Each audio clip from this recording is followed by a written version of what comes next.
Zumrut selam. Ne oldu? Nasıl açacağım? Tamam, açtım. Hadi bakalım. Bismillahirrahmanirrahim ya Allah. When we go to the university? Yes. Zumrut, oh my god, be careful. Hoca bu video mu? Nasıl?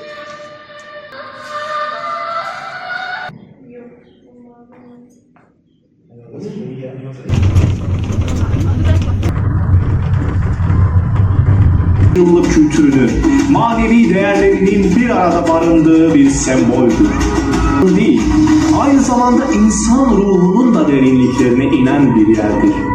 Her bir desen, her bir motif